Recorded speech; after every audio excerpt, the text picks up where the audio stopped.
Dom Quixote de La Mancha. Capítulo 1. Num lugar da Mancha, cujo nome não desejo lembrar, vivia não faz muito tempo um desses fidalgos de lança no cabide, escudo antiquado, cavalo magro e galgo corredor. Morava numa fazenda com uma ama que passava dos 40 anos, uma sobrinha que não chegava aos 20, um criado que tanto selava o cavalo como empunhava a podadeira. A cidade de nosso fidalgo beirava os 50 anos. Era de complexão rija, secos de carne, enxuto de rosto, grande madrugador e amigo de caça. Dizem uns que levava o sobrenome de Quixada, outros o nome de Quesada, segundo os diferentes autores que sobre ele escreveram. Mas isso pouco importa, desde que não nos afastemos da verdade. O importante é saber que nos momentos de ócio, que eram muitos, o referido fidalgo se punha a ler livros de cavalaria, com tanto empenho e prazer, que quase se esquecia por completo da caça e da administração da fazenda. E tanta era sua paixão por essas histórias, que chegou a vender parte de suas terras para comprar livros de cavalaria, levando para casa todos os que pôde comprar. Encantado com a clareza da prosa e os volteios do estilo, o pobre cavaleiro foi perdendo o juízo. Enfim, envolveu-se tanto na leitura que passava nas noites em claro e os dias a cochilar. De tanto ler e pouco dormir, se lhe secou de tal maneira o cérebro que perdeu a razão. Sua imaginação foi tomada por tudo que nos livros lia. Feitiçarias, contendas, batalhas, desafios, ferimentos, amores, tormentas, disparates inacreditáveis. E de tal modo lhe pareceu plausível toda a trama das sonhadas invenções nele contidas, que para ele no mundo havia de mais verdadeiro. Foi assim que, já fraco do juízo, acudiu-lhe a mais estranha ideia que jamais ocorrera a outro louco neste mundo.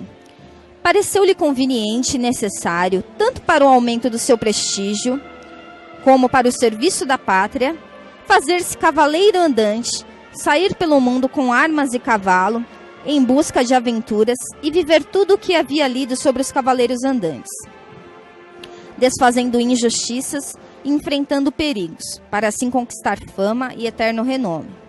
E com tão agradáveis pensamentos, deu-se pressa em pôr em prática o que desejava.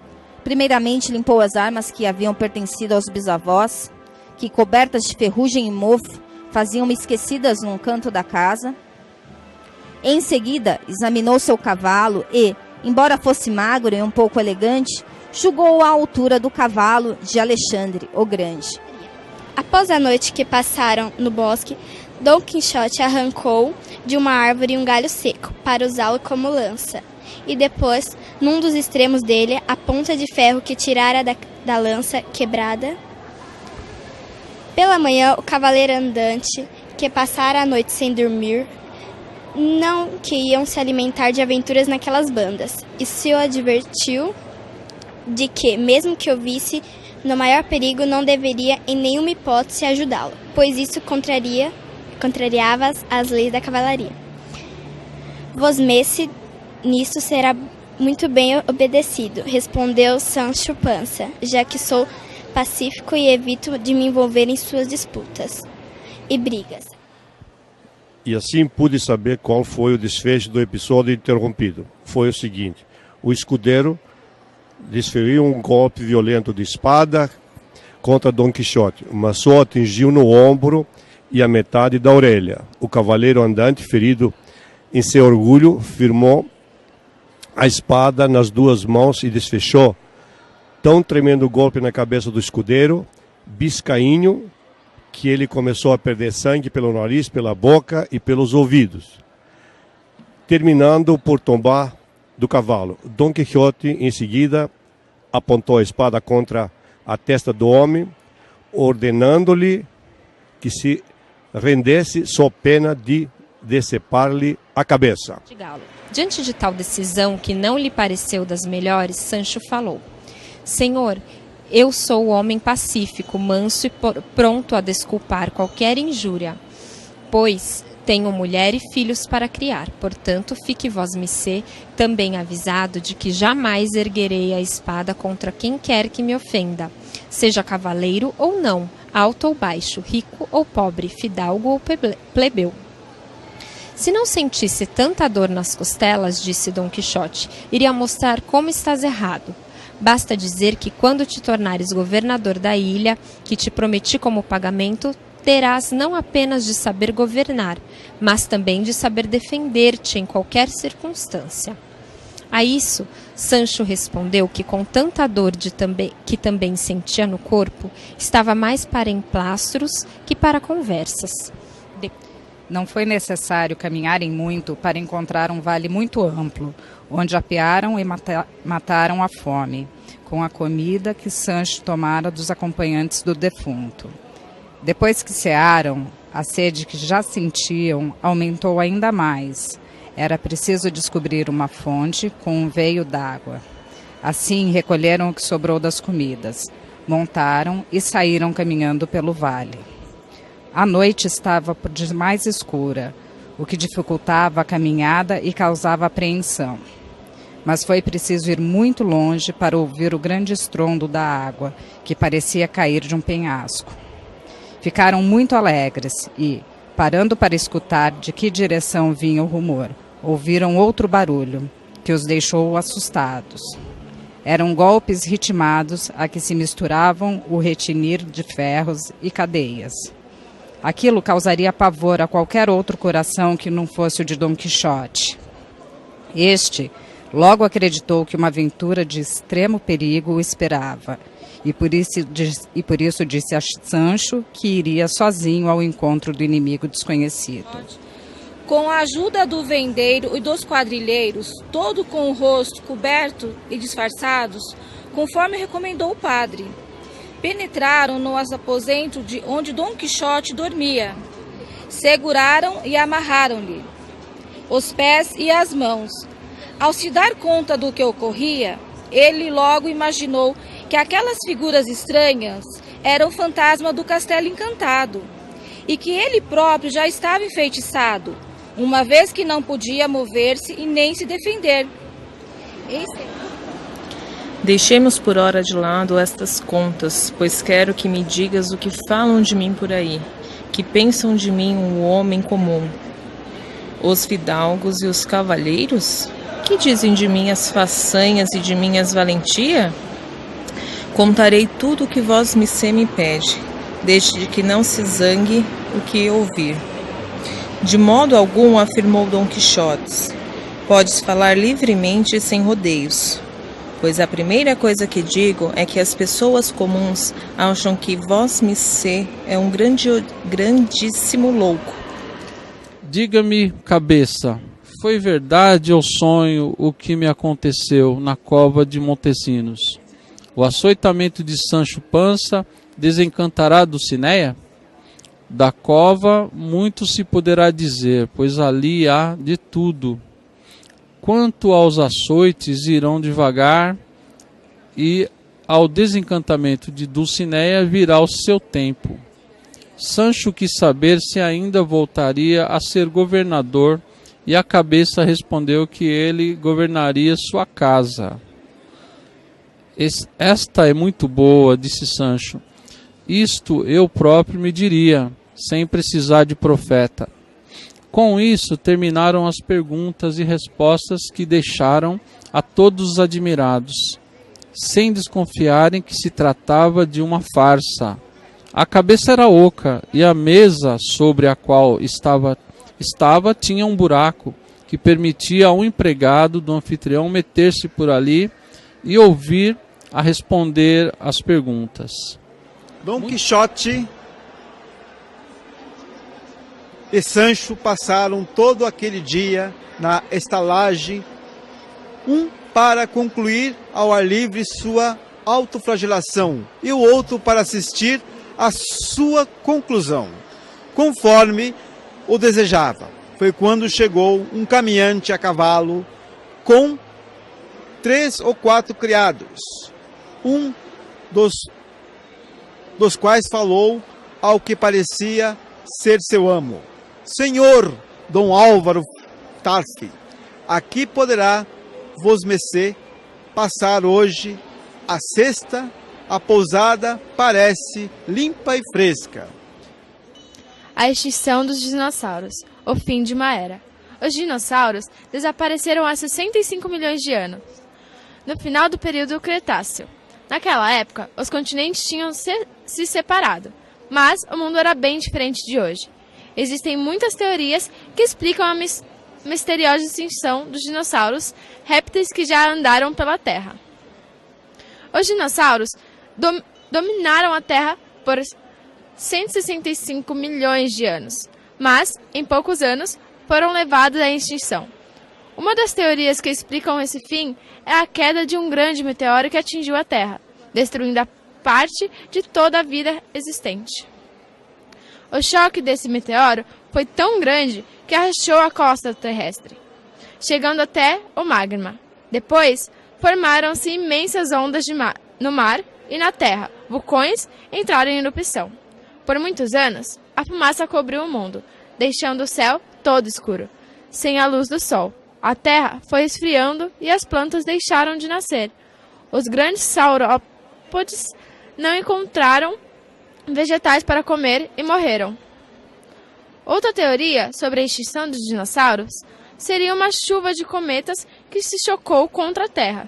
Também teria havido muitas erupções vulcânicas e a fumaça dos vulcões teria escurecido o céu, esfriando a Terra. Há também a teoria de que o meteoro não causou tanto estrago, mas aconteceu um forte vulcanismo em toda a Terra, provocando um inverno vulcânico, matando a maioria dos seres vivos.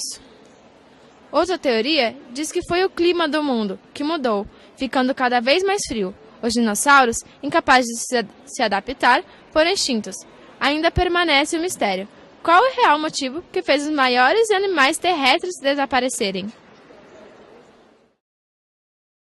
Histórias de tia Anastácia. A formiga e a neve. Uma vez, uma formiga que andava pelos campos ficou com as perninhas presas na neve. "Ó neve valente que meus pés prende!" exclamou a formiga.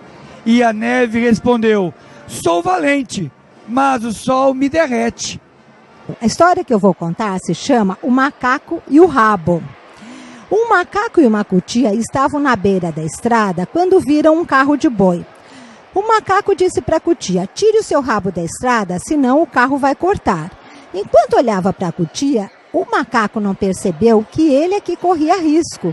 Dito e feito, o carro de boi passou e cortou o macaco do rabo. Um gato, que observava tudo de longe, deu um pulo, agarrou o rabo do macaco e fugiu.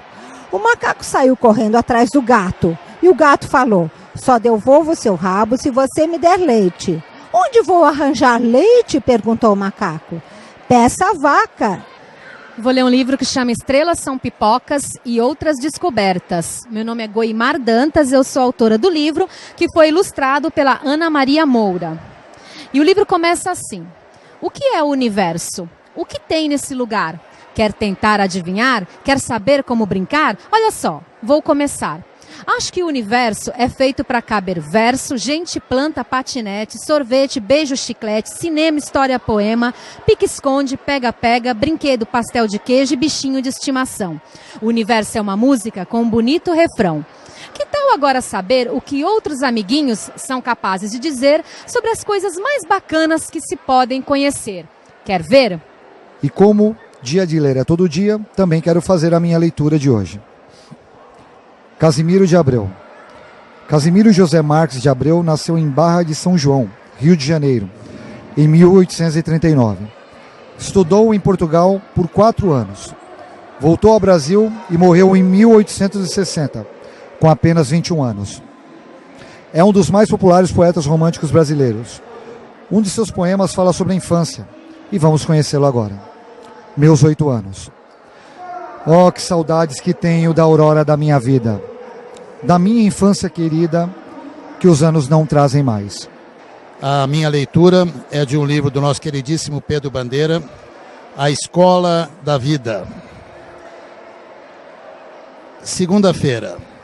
Quando Dona Capivara tocou a sineta chamando a bicharada para as aulas, aconteceu novamente o que vinha acontecendo havia muitos dias. Ai, ai, ai, lamentou-se a professora dos bichos. Oh, que será isso? Desse jeito, a escola da bicharada vai fechar. A cada dia, era menor o número de bichos que compareciam às aulas. Chama Woodstock Brasileiro. Camboriú, 1972. Toda a imprensa havia anunciado que nosso show em Santa Catarina, na praia de Camboriú, seria o Woodstock brasileiro. O grande amor de comunhão com a natureza, a celebração da paz e do amor. Mas observando o caos instaurado em nosso hotel, eu sabia que a celebração plena da paz não aconteceria e temia pelo perigo e desordem que a apresentação de Ian poderia gerar na plateia. Eu passara o dia todo em meu quarto, pensando no que fazer. Lenora se retirara ao dela, pedindo para não ser incomodada. Ela dizia que precisava descansar a voz e preparar-se para o espetáculo. Mas eu temia que ela estivesse sofrendo muito ao antecipar o último momento que ela e Ian teriam em cena. Emília, vende o rinoceronte. Emília tratou de procurar outro freguês. Foi à cozinha e propôs o negócio à tia Anastácia. A negra, que estava depenando uma galinha, nem a ouviu no começo. Depois, como Emília amolasse, disse apenas, em tom de brincadeira: era só o que faltava. Esse bicho de nome esquisito aqui para meter medo na gente. Se fosse uma chocolateira, eu fazia negócio, porque a minha está vazando. E vou ler Quadrilha, de Carlos Drummond. João amava Teresa, que amava Raimundo, que amava Maria, que amava Joaquim, que amava Lili, que não amava ninguém. João foi para os Estados Unidos, Teresa para o convento, Raimundo morreu de desastre, Maria ficou para a titia, Joaquim suicidou-se e Lili casou com J. Pinto Fernandes, que não tinha entrado na história. Vou ler o texto Casa Arrumada, do Carlos Drummond de Andrade. Casa arrumada é assim: um lugar organizado, limpo, com espaço livre para a circulação e uma boa entrada de luz. Mas casa, para mim, tem que ser casa e não um centro cirúrgico, um cenário de novela. Tem gente que gasta muito tempo limpando, esterilizando, ajeitando os móveis, afofando as almofadas. Não, eu prefiro viver numa casa onde eu bato o olho e percebo logo: aqui tem vida. Fábulas de Esopo, Ruth Rocha. O galo e a raposa. O galo e as galinhas viram de longe uma raposa que chegava. Empoleiraram-se na árvore mais próxima para escapar da inimiga. Usando de esperteza, a raposa chegou perto da árvore e dirigiu-se a elas. Ora, meus amigos, podem descer daí. Não sabe que foi decretado a paz entre os animais? Desçam e vamos festejar esse dia tão feliz. Mas o galo, que também não era tolo, respondeu: que boas notícias! Mas estou vendo daqui de cima alguns cães que estão chegando. De certo, eles também não vão querer festejar. A raposa mais do que depressa foi saindo. Olha, é melhor que eu vá e eu vá andando. Os cães podem não saber da novidade e me matar.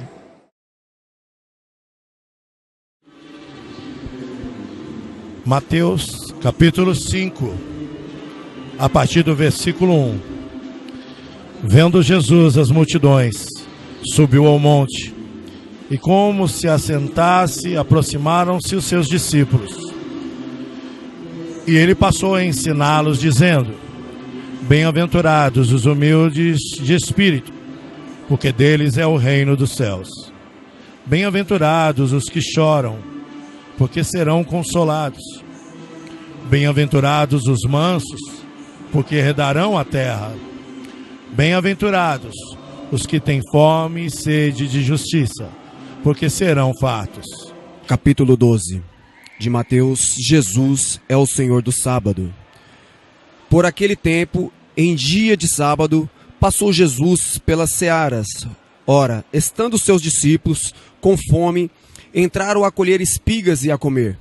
Os fariseus, porém, vendo isso, disseram-lhes: Eis que os teus discípulos fazem o que não é lícito fazer em dia de sábado.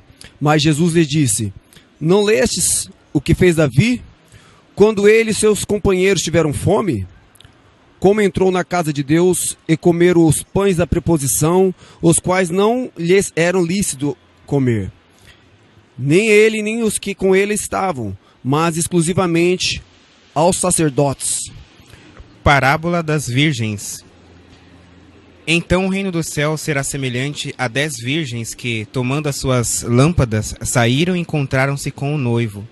5 dentre elas eram nécias e 5 prudentes. As nécias, ao tomarem as suas lâmpadas, não lavaram azeite consigo.